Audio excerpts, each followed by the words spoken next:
I let someone in, only one person, and I saw what Jay did. He didn't want to hurt me, and that's what made it harder, is because I knew he wasn't trying to.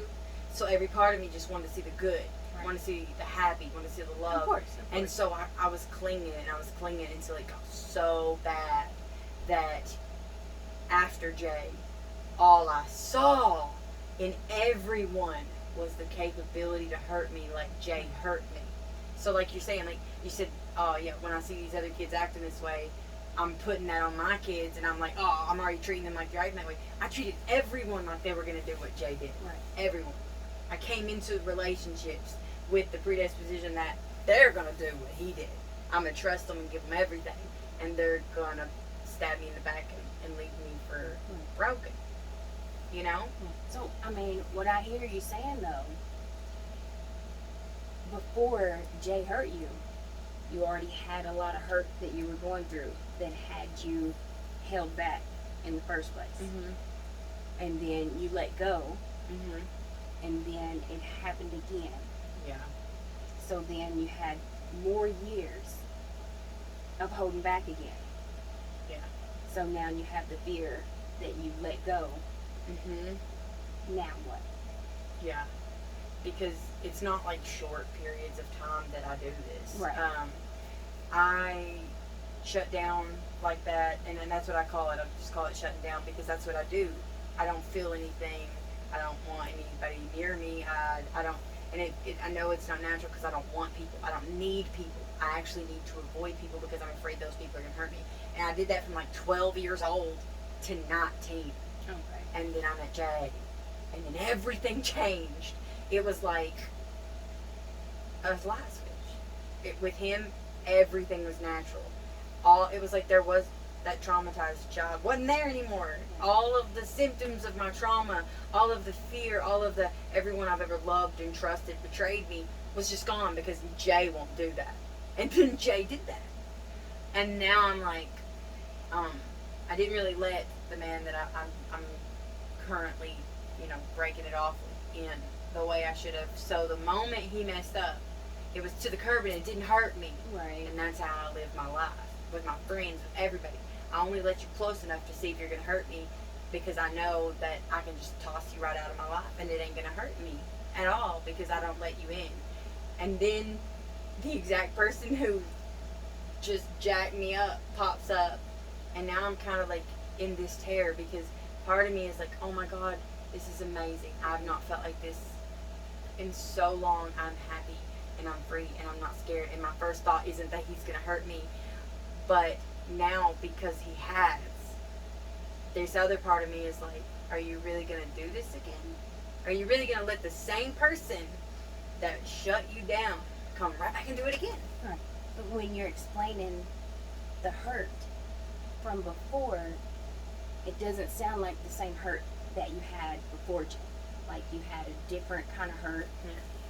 The way Jay hurt you, you're saying, you know that he didn't want to. You know that that's not what he wanted, and you know that he loved you. Mm-hmm. So when you're having the feelings that you have now, it makes sense.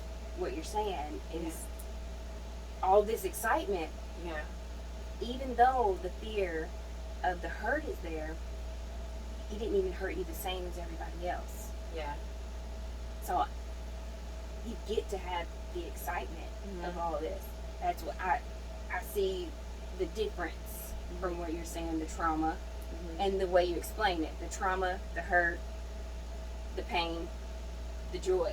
It's I didn't call his trauma, did I? no, not at all. Well, I guess it's because when I was little, they knew they were hurting me. And it wasn't just, oh, the bad people hurt you. Right. It's like my mom and my dad and my stepdad and my siblings. It's like people that, in my mind, were genetically just predisposed to love me and treat me right, and they all hurt me. And it was like malicious. They knew what they were doing. But with him, unfortunately, because I'd spent so much time in pain and I had been this bystander, I got to see that everybody who was hurting me was also hurting. Now they knew they were hurting me and they didn't stop themselves, and so I just couldn't really let that go, and I just didn't want anyone in, because the people predisposed to love me can't love me. Nobody can. And I internalized it real bad. And then with Jay, I already had that watcher syndrome, is what I call it, where I could see, I know, I understand, and I don't want to, because if you understand, you can't be mad, and you're mad, and you can't be mad. So I was like, with all of them, it was malicious. That was trauma. You hurt me, and I know you were okay with hurting me. I know you let yourself hurt me. I saw it. So with him, it was like I saw him withdraw until he nearly died because he wanted to stop himself from hurting me. And I could see that he wasn't trying to hurt me. It wasn't malicious. He wanted to be good to me. He wanted to love me. He wanted to do the right thing. He wanted to do what he started doing when I met him. But then it was almost like it was out of his control. But at the same time, if he could lose control like that, and he can hurt me because of that, it's hard, because part of me is like, he never wanted to hurt you, and the other part of me is like, but he can't control enough to stop himself. So what if it happened again? I just want to say, I'm sorry that you had to go through that. The trauma that the people put on you as a child.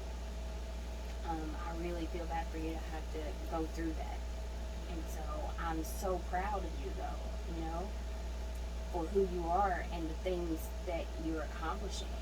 Like, that's a big deal to go through so much, And so I hope you see that, I hope you see that transformation.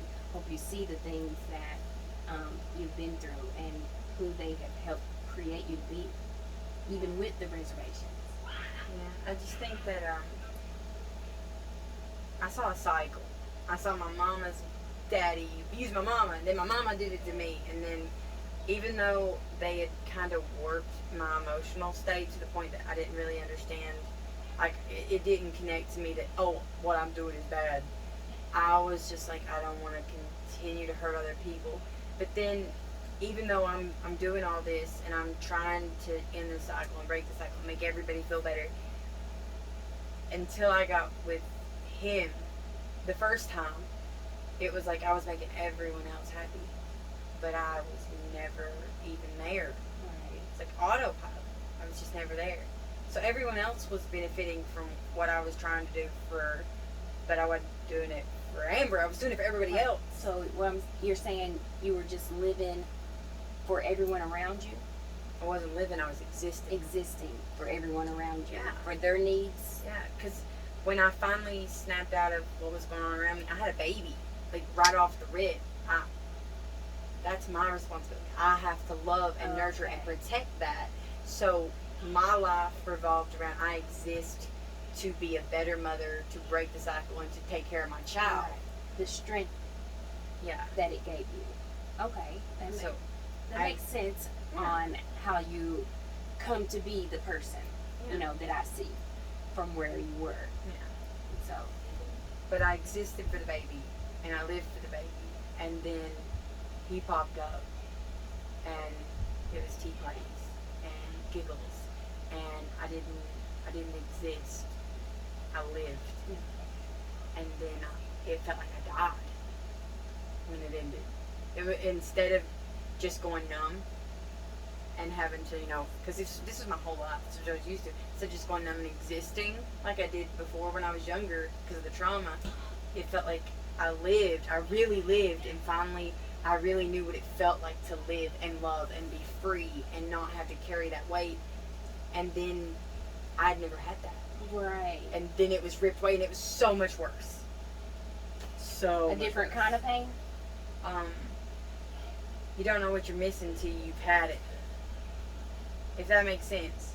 Like, if you ever tried something to eat and you're like, oh my God, I can't live without this. Before you had it, you can live without it fine. Yeah. You can live without it perfectly. So before I had it, I knew how to live and just exist. And then after I had it, it was like I was not existing without the knowledge of what I could have. I was existing with a hole in me.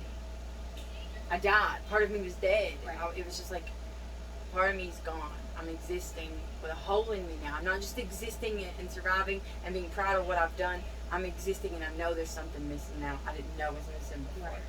And now I'm like, oh no. Oh no. Oh no. It's back. It's filling the hole. But now I know what it's like to live without it. Do I really want to let myself live with it again? Because I remember the first few months without it. It cuts so deep. Do I really want to open myself up to that again? Will I survive it this time if it falls apart like that? Part of me died before. That didn't get resurrected. I'm just living happier and freer again. And I'm like, how many times can I let a piece of me die? You know? Right. Well, I hear you say of all this bad that you've been through, all these moments that you didn't think you were going to live through, and I think, if I'm not wrong, that you lived through 100% of them, right? Yeah. I existed through 100% of them. But I'm living again. And Right. it's scary. Living is scary. Existing. A fun scary. Yeah. Living is a fun, oh no, what's going to happen scary. And existing is I'm stable. My kids are stable because I'm stable. Mhm. My life is stable because I'm stable. And now I'm over here like, Cloud 9 is 20 stories below me. What happens if I tip? What happens if it falls? What happens if it breaks? Existing is stable. Cloud 9 is a high place to fall from. Am I going to be able to stay stable for me and the kids and keep my life on track if this falls apart? And at the same time, I'm hearing myself say this to you. You know, I'm sitting here talking about it, and I'm like, hearing myself say it, and I'm like, are you serious? Because I'm sitting here and I'm like, oh, you're over here talking about how happy you are, and do I want to risk being happy? I'm like, you know, how stupid do I sound right now? Do you want to risk living your life happily? That sounds insane, but at the same time, it's like, I lived in instability. My mother let her husband take her beyond Cloud 9 and drop her. And I watched her break. And when she broke me every single time. So, it's like, part of me is like, oh my God, this is so stupid. I'm sitting here saying this out loud and I'm like, is it really a question? Like, do you want to live or exist? That's really not a question. People are like, I don't want to exist, I want to live. It's on Facebook every day. But then the other part of me is like, am I going to be okay if I live and I fall from this high again? So it's like such a terror. Yeah. Well, when you fell before, were you stable? I don't know how to explain that. I almost thought something was really wrong, like really, really, like I should go to a psych and just stay for a few months wrong with me, because I knew I loved my kid. I knew I loved her with my whole soul. And so I acted accordingly, but I could literally feel nothing. It was like the pain was so big, and it was so crazy because like my mom betraying me, I lived with that my whole life. That pain wasn't big, it wasn't shocking, it wasn't surprising. It didn't hurt that bad because that's why I'm normal. Right. But then the pain from him, it was like, it was so big that my mind was like, you won't survive it, you're shutting down. And for months and months and months, that's how I lived. I didn't feel anything, but I knew what I felt, so I acted accordingly and hoped that I would be okay. And then eventually, I could let people in to an extent. But like I said, first sign of sneaking, it didn't have to be suspicious. Bye, Felicia, I'm not letting you in. So like, it took me a long time to even get to that, which is definitely not healthy. But it Still took growth. me a long time after Jay to get to there. And now I'm over here, and I'm like, oh man, is it too late? I'm already above Cloud 9. So even if I pull away now, I'm still going to fall. But it's not going to be a fall like what I felt before. Right. It's just, It seems different yeah. completely, you know? When I hear you tell me about it, I feel like the love is the same. The Oh, yeah. people are the same. Yeah. But the circumstances are no longer the same. Amber is no longer the same. That's, I mean, yeah.